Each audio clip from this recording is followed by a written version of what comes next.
Bonjour, bienvenue au JT Pop. J'adore vous conseiller des documentaires Netflix, des documentaires sur des faits divers, car c'est toujours un bon moyen de découvrir l'âme humaine. Et là, j'en ai découvert un pas trop mal qui s'appelle Le Masque. Et pour une fois, c'est une affaire française et c'est pas un truc trop glauque.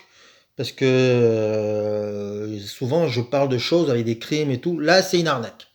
Donc, qu'est-ce que ça raconte? C'est l'histoire d'un petit gars de Belleville, Gilbert Chicly, qui a trouvé un système pour voler de l'argent des gens grâce à des coups de téléphone. En fait, il était à Tel Aviv, tranquille, il téléphonait à des grandes entreprises pétées de thunes, il les appelait et je ne sais pas ce qu'il leur disait, il leur soutirait de l'argent, souvent des grosses sommes.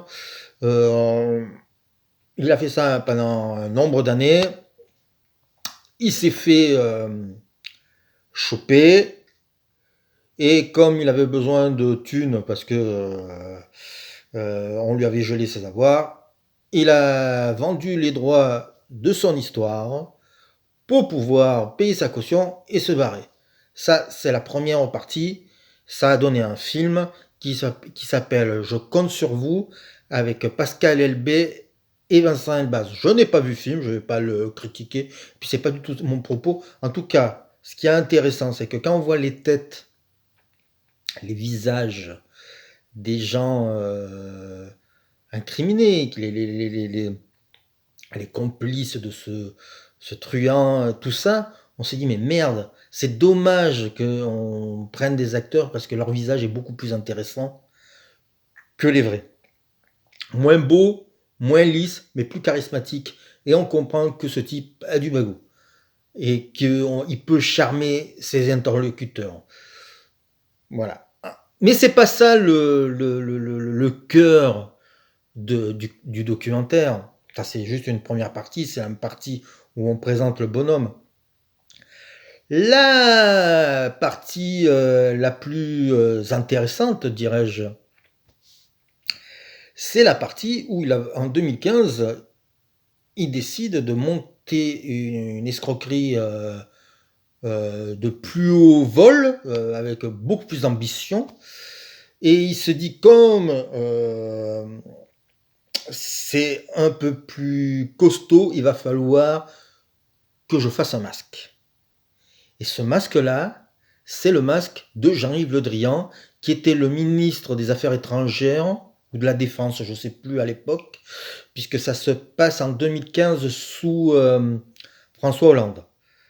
L'idée était d'appeler des gens extrêmement riches, de leur dire, voilà, il y a des otages, parce que ça se passe en 2015 après les attentats, il y a des otages qui sont au Maghreb. Donc ça c'est et Gilbert Chicly joue là-dessus. Et donc il téléphone à des grandes entreprises euh, et il leur dit voilà par Skype, pardon, excusez-moi, j'ai oublié cet élément par Skype avec le masque de Jean-Yves Le Drian. Il leur dit voilà, j'ai besoin de vous. Alors je vais pas rentrer dans le détail, à vous de voir le documentaire. C'est ultra documenté. Vous avez les vidéos, vous avez des sources sonores. Et ce qui est intéressant aussi, c'est que tout le monde parle dans ce documentaire. Tout le monde a la parole, les victimes, les complices et Gilbert Chicly. Je ne dirai pas comment parce que ça c'est le petit suspense du documentaire, mais même lui parle dans ce documentaire. Ça donne quelque chose de chaleureux, ça donne aussi des clés sur un certain monde. C'est passionnant de bout en bout, c'est très court. Voilà, donc si ce genre de documentaire que vous aimez, allez-y à fond, c'est super, et puis c'est sur Netflix.